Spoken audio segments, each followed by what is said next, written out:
Hey guys, welcome to episode 2 of Myths, Legends, and Folklore.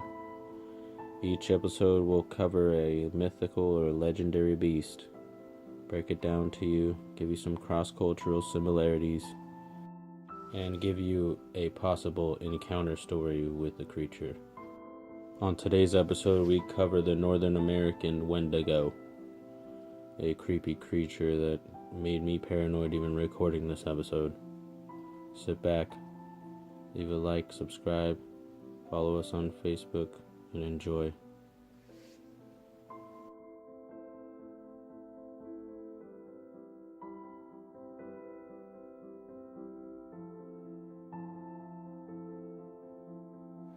The Wendigo.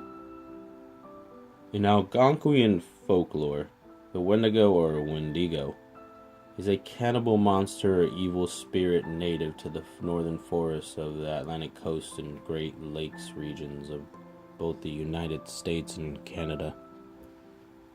The Wendigo is believed to possess humans and turn them into cannibals.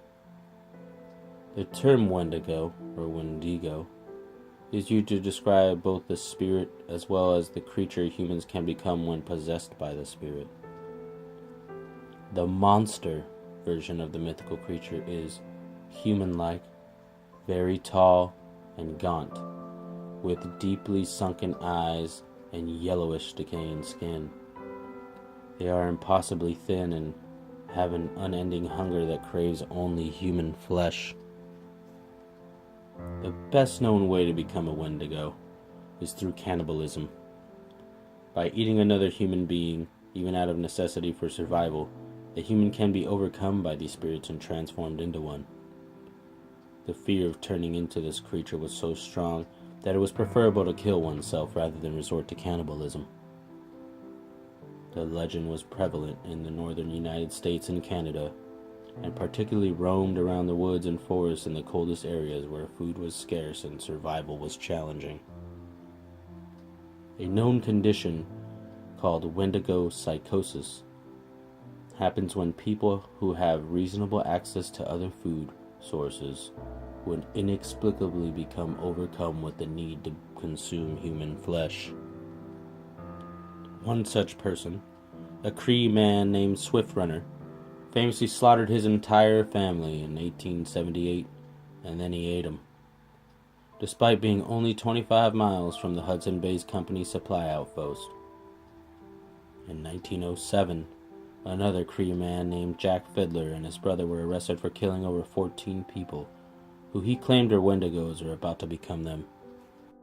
As tribes have been more and more influenced by surrounding culture, the reports of the Wendigo have declined over the years. But as with most evil spirits, it is doubtful that this creature is gone for good. The Wendigo can also be used as a metaphor.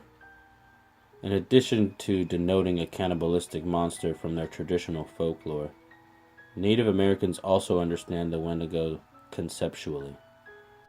As a concept, the Wendigo can apply to any person, idea, or movement infected by a corrosive drive towards self-aggrandizing greed and excessive consumption traits that sow disharmony and destruction if left unchecked.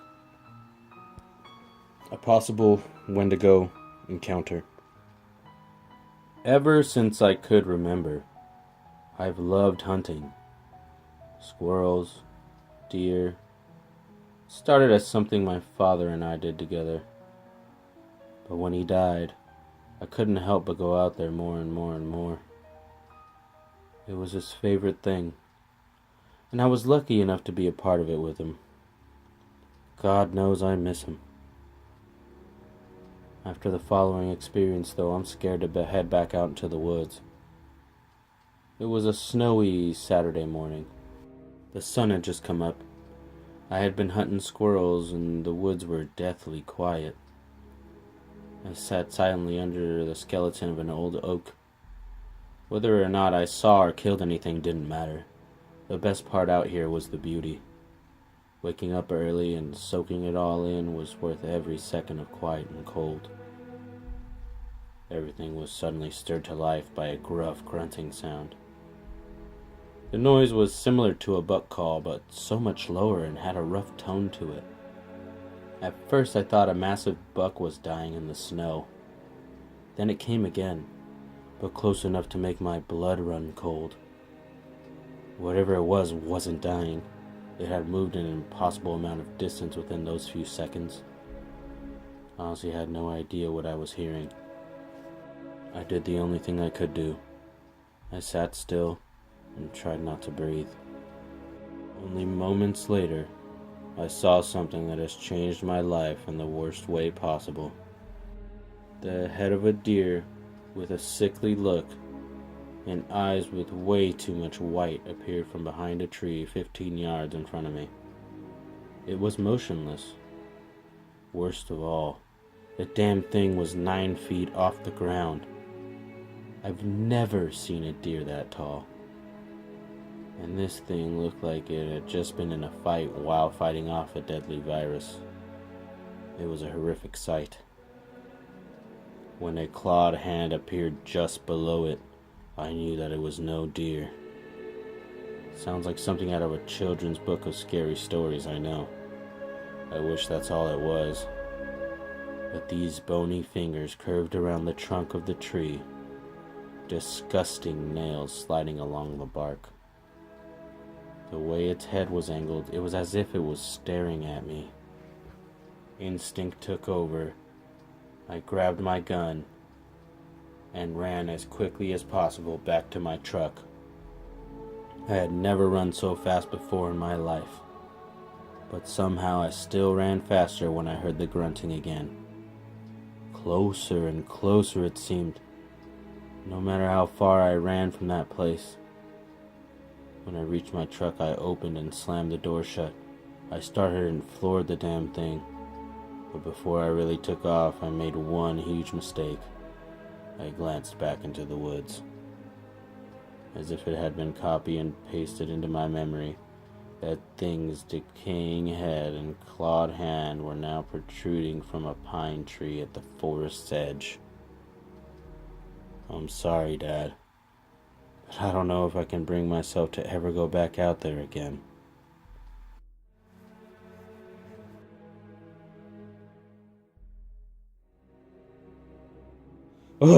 Oh man. So terrifying. I would never want to run into one of those things in the middle of nowhere by myself. Jesus, man. And it's one of those ones, Native Americans, I don't know, they have these things with spirits. I feel like most of them are mediums or something, but I don't know, it's terrifying just to think about being out there in like a scaly deer creature. Ooh, I can't even think about it, man. Anyway, I hope you guys enjoyed the episode. If you leave a like, subscribe, share the videos on Facebook if you guys follow us on there. If not, follow us. The links are all below in the About section. I love you all, and until next time, don't be afraid. It's just the dark.